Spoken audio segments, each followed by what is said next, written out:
Ngayong araw nga na ito ay kakain kami ng tuyo dito kina Kabayan.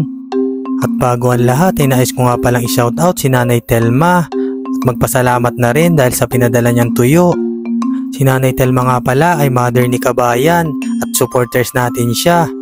Nung nakaraang linggo nga ay nagpadala si Kabayan ng package galing Pinas.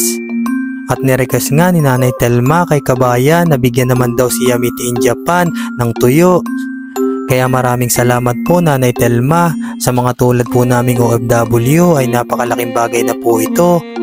Lalo na't namimiss namin ang mga pagkain Pinas, lalo na ang tuyo na tulad nito. At sa pagkakataon nga ito ay nagprepare na kami at naghanda na ng aming mga kakainin. Nagluto dyan si Kabayan ng sinangag na kanin at sinabay na rin ang pagpiprito ng tuyo. At hinanda na rin ang isa nating tumudatsi, yung salad natin.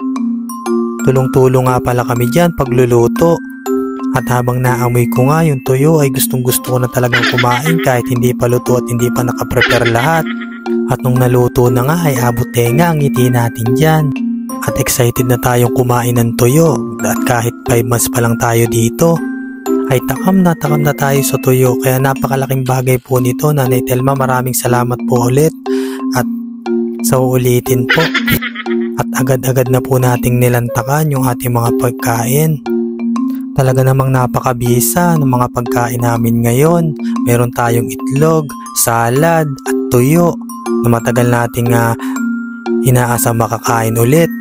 At dito nga ay nasatisfied yung ating craving sa tuyo.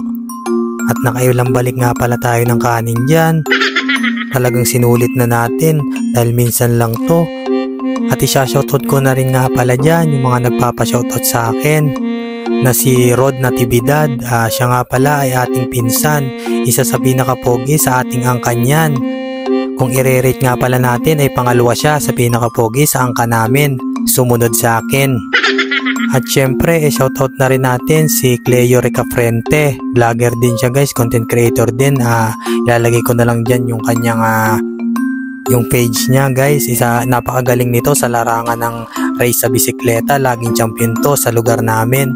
At ang vlog niya ay namamana siya ng mga isda guys. Kung gusto niyo mga ganong experience, manood kayo sa kanya.